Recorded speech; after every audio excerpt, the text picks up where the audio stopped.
Hello, my friends. Dorothy here. We're going to talk about something really special. I know here, we'll do weekly forecasts and we'll do the full moon and the new moon and daily stuff. I want to talk about some of the things we have coming up really quickly. So I'm just going to share my screen and show you the screenshot I have. This is a screenshot from my 2024 lecture. I give the year ahead lecture every year in November, and it is recorded. It's on my website. It's still for sale. So, I mean, we have 11 months left in the year. So come and get it. Today, I wanted to talk about where we're at right now instead of just full moon, new moon forecasts, etc. I want to talk about this time period that we're in and some of the focuses and what we can do and how we can use these two things that I actually have up on the screen right now, which is as of January 27th, when Uranus stations to go direct, we will be in a period where there are no retrogrades. And the first break in that will be April 1st in the middle of the day when Mercury goes retrograde. So in essence, all of February, all of March, no retrogrades. Don't be overly concerned with shadow phases. Not the point. The point here is we have an opportunity in these timeframes to take forward steps and to focus on the things that you feel like you haven't been able to focus on yet because there's just been so much going on in your world and in the world. Very true. So January 27th through April 1st, no retrogrades. Take advantage of that. Now, simultaneously, part of it, a little longer than this no retrograde period, we actually have in the sky what we consider a bundle pattern. That will be February 7th through May 22nd. Now, this is with the exception of the moon. Now, we do have, I'm going to give you some time frames here, and I'll have it written out below as well. There is the time frames when the moon will be part of the bundle and other times when it will be outside of this area here. And I'm going to really go into details momentarily. And that will be a little bit of a different focus. But I want to mainly focus on this bundle pattern, February 7th, February 7th through May 22nd. So let me go and share a new screen and we'll get to the charts that I want to talk about. So here yeah, let's get to that. So there we are. Where is it? Here it is. There we go. Good old Zoom. So this is when it starts, and this is what it looks like when we have the moon finally tucks in behind Venus, and we have this bundle pattern. So let me explain what the bundle pattern is and how we can use it. So that bundle pattern means that there are everybody, again, the moon will be the exception here and there. Everybody is within 120 degrees, all right? Typically, that is, like 3 or 4 zodiac signs, usually 4. And it is 4, but sometimes it wiggles into 5. Let's go look at what we have here. We have Capricorn, Aquarius, Pisces. There's nothing in Aries right now, Aries and Taurus. So it actually is still 120 degrees, but it actually includes 5 signs, okay? Things will move into Aries as we go through this time frame. So I just want you to recognize that the bundle pattern is within 120 degrees. And if it starts halfway through one, it's going to end up halfway through the other. So we'll have 4 to 5 different zodiac signs involved, which means that's our focus. Again, with the exception of the moon that moves through the whole zodiac, so all of the zodiac signs in a matter of 28 days, we have this going on here. So this indicates that we're really focused and really honed in on these planets. So let me grab that chart one more time. I'm looking at my notes to make sure I have everything that I need to share with you. There we go.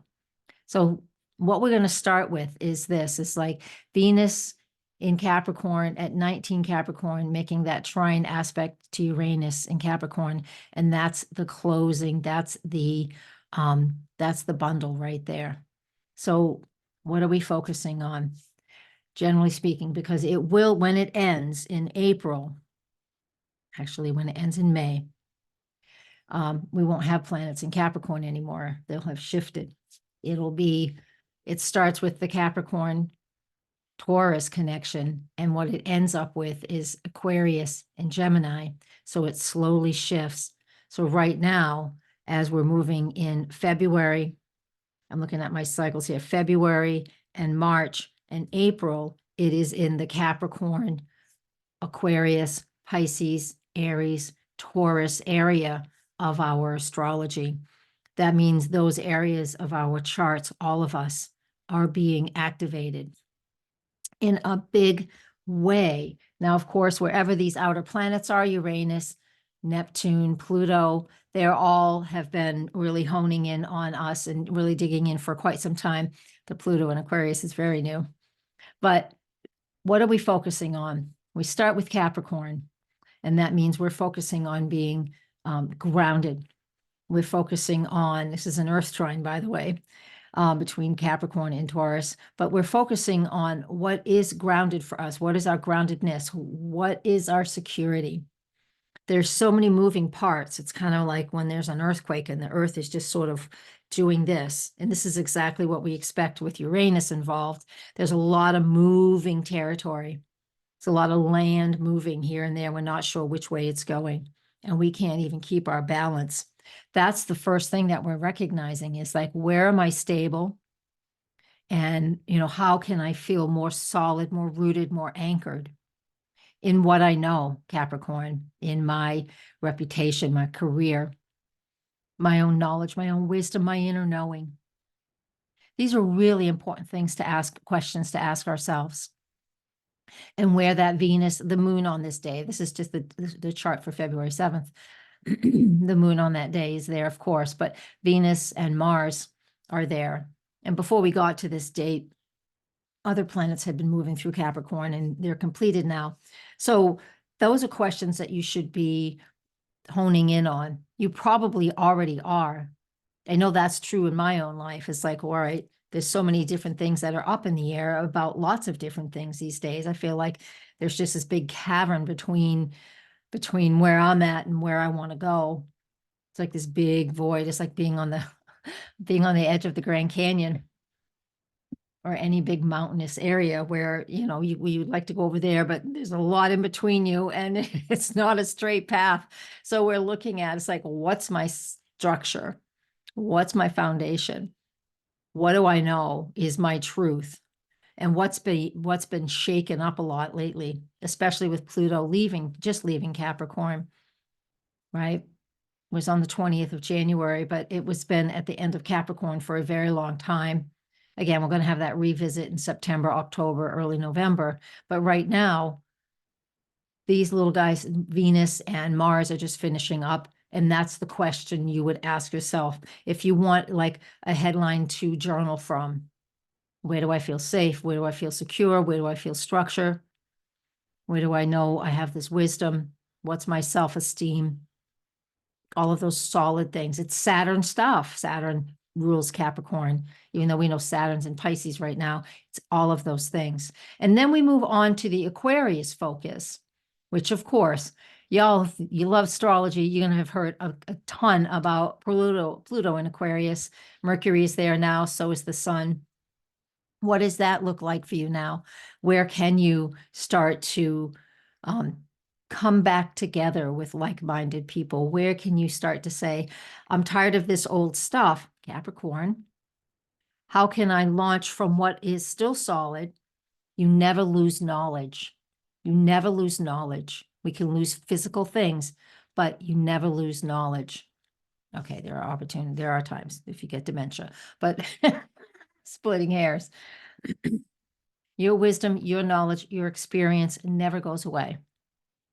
And then and that is the Capricorn stuff, but the rest of it can go away. What isn't working anymore? We can't keep barking up the same tree and expecting more to happen if it hasn't happened already. We're working towards finding new ways to do things, new life, new experiences. We need to expand into those things. That's the Aquarius energy. Being open to the new vibe, it's just anything that's fresh and new. Being open to that. That area of our chart is being activated right now quickly by Mercury and the Sun, and nice and slowly by Pluto over the next 20 years. And then the two planets in Pisces, Saturn in Pisces, that Saturn energy is honing in on, making a life structure and patterns and clarifying what has been unknown to us for a long time, that Pisces energy. And that's Neptune in Pisces. He's still going to hang on to the illusion. Let's pretend this isn't happening. Let's keep pulling the wool over our eyes and just pretend these things don't exist. And Saturn is really trying to clear that fog so we're able to see what's grounded, what is solid for us, right? And even to take our own Piscean things, which is our beliefs, what we have faith in. It's our spiritual practices. It's about the unknown, but the faith and the trust in the unknown.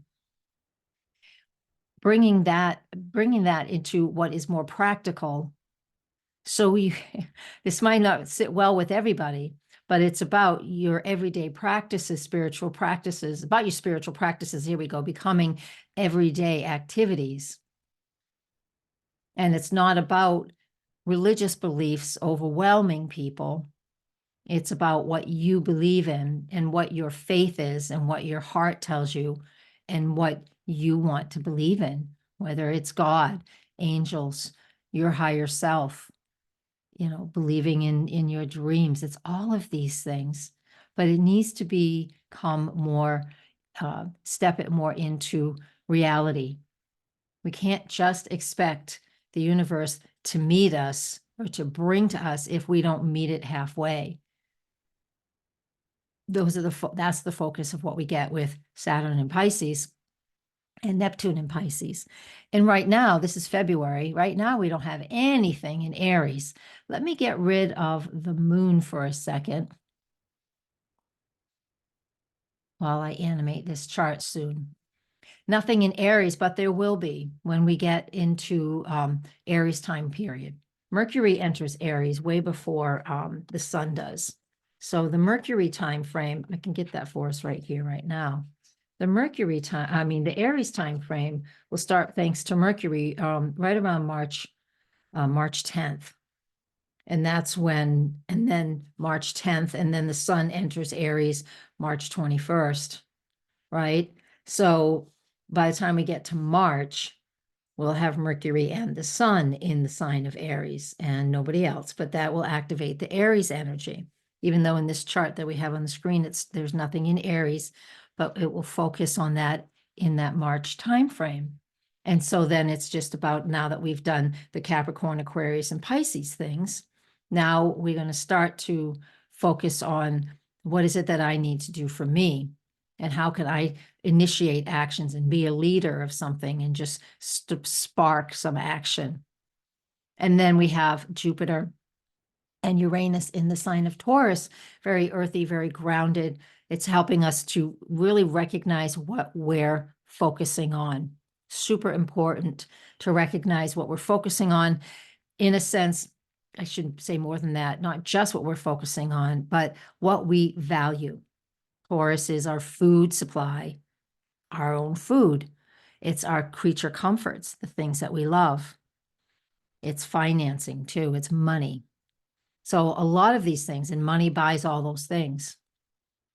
But if we don't have those things, we have to have those things to survive: food, clothing, comfort.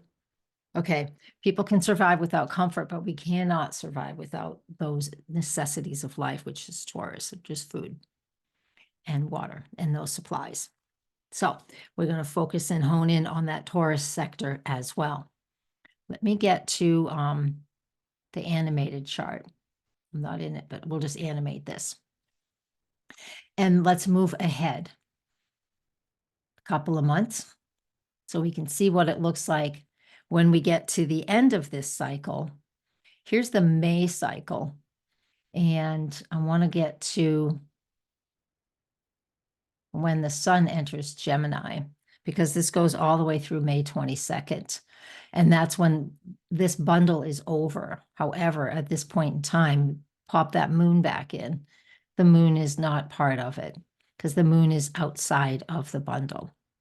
So that's why I want to take that moon back out. So we will have very little in the Gemini. It won't even be included, actually. So I shouldn't even say the 22nd. I should just come back to when we're like this.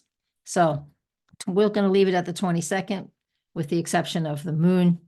And we won't have hardly any Gemini energy. It will just be the 1 or 2 days that the sun is in Gemini.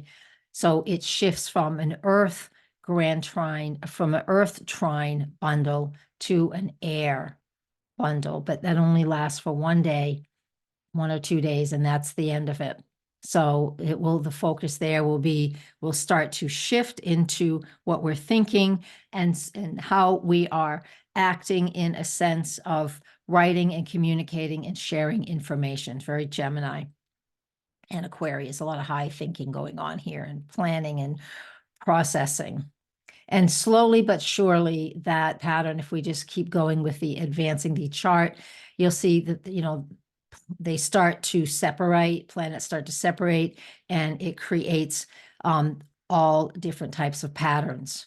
So there's that, and that's one of the things I wanted to look at. So let's see, and then so honing in on that, hit pause, hit rewind, go back and write down keywords that resonated with you when I went through what Capricorn, Aquarius, Pisces, Aries, and Taurus is about.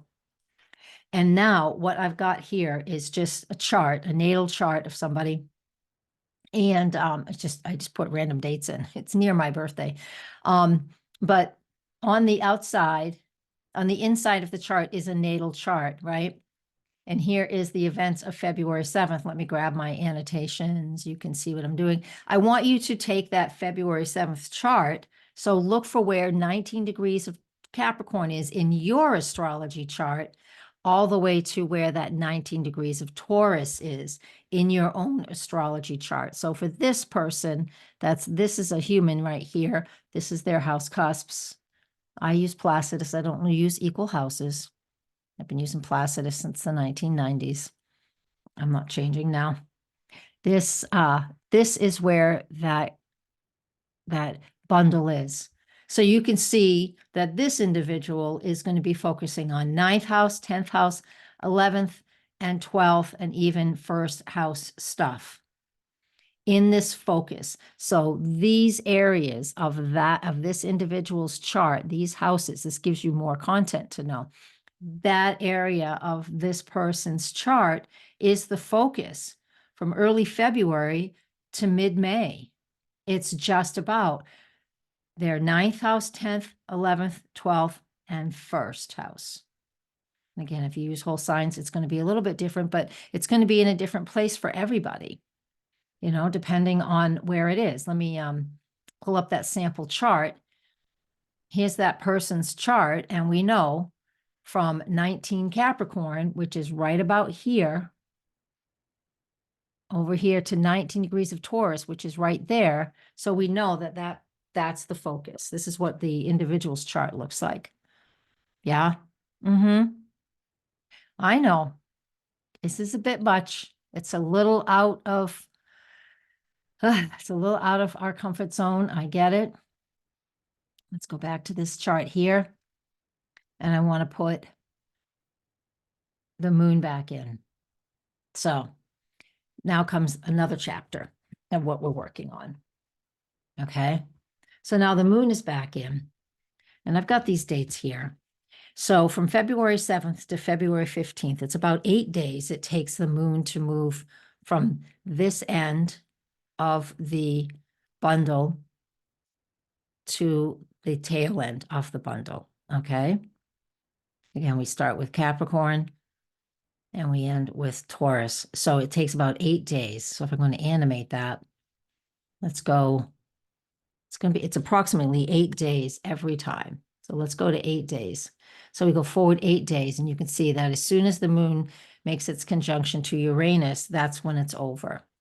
So if you have a lunar calendar or any one of these, I use this, guys, I always recommend this.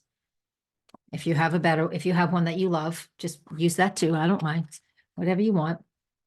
And go in your calendar and look. And I'm going to look at February 15th, and I'm going to see when does the moon make its conjunction to Uranus on that day. On the day of February 15th, you can see when the moon makes its conjunction to Uranus, and that will be on February 15th, 7:27 p.m. Eastern time. And that's when the real focused bundle energy is over, because, here's the moon moving out. You can see the moon moving, and it creates, it makes the bundle null and void while it is outside of those numbers, those measurements. Okay. So I'm going to stop the share and I'll read you these dates. Okay. Oh, I will type them in below. So February 7th to February 15th is when the moon is part of the bundle, and it's really intense. March 6th through March 13th. Again, moon is really deep in with the bundle. It's working with all the planets in that bundle. The third batch is midday, April 2nd through April 10th. So April 2nd through April 10th. So you know what you really want to do, if you can follow this, I hope you can. I would love it if you could. So let's just look at this. This is a lesson. This is why we do this is how we do our lessons. Here's April 2nd, but we got to get the moon. So when the moon makes its conjunction to Pluto on April 2nd, open up your calendars and find out when is the moon conjunct Pluto. It starts the really intense piece of the bundle phase. And then when it ends on April 10th, that last aspect the moon will always make, right? For most of this bundle pattern, the last aspect the moon will make is the conjunction to Uranus. The conjunction to Pluto begins the bundle. The conjunction to Uranus ends the bundle, except for the first time we do it. All right, so April 2nd to April 10th. And then the last one will be April 30th through May 8th. So there we go. Let's just pop this up. Might as well look at it. There's April 30th. There's April 30th. And it goes through May 8th. Let's go to May 8th. And then it's when it makes Uranus, Jupiter has gone past Uranus. So now when the moon makes its conjunction to Jupiter is when it ends the bundle pattern. Look at how focused that is. That's 1/3 of the chart. Only 1/3 of the chart is activated by this big bundle pattern. So again, I want you to remember February 7th through approximately May 22nd is that pattern. Here's those dates one more time. This is what it looks like for the most part. I could stop the share now. And those dates I just gave you, again, that written content will be right below, is when it's highly intense. Because once the moon gets out of that 120-degree bundle, it again doesn't completely make that bundle null and void, even though I just said that, but it is not as intense as if all of the planets were in there. All of them. I did take out the lunar nodes because the nodes are always opposite each other. This is about the planets. That north node is part of the bundle because that north node's in Aries.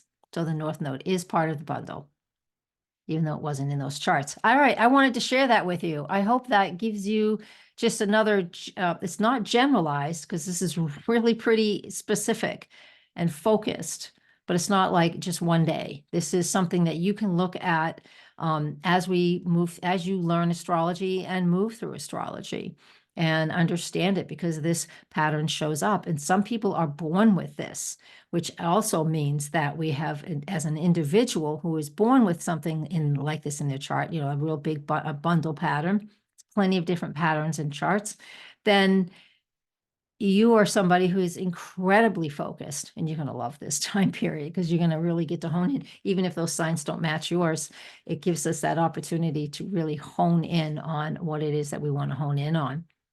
So we're here to release the old stuff. We're here to step into what's new, bring that to the masses, figure out what it means for us, and then start to put it in a place in our lives that we value. Those are all the keywords I just said for Capricorn, Aquarius, Pisces, Aries, Taurus. Thank you, guys. Blessings. And, hey, if you comment and do a thumbs up or wherever you see this, if you engage and share it, that's the best way to help me out. And you can come physically support me over on Patreon if you want to get your pocketbook involved, and that'd be great too. Blessings, everybody. Namaste.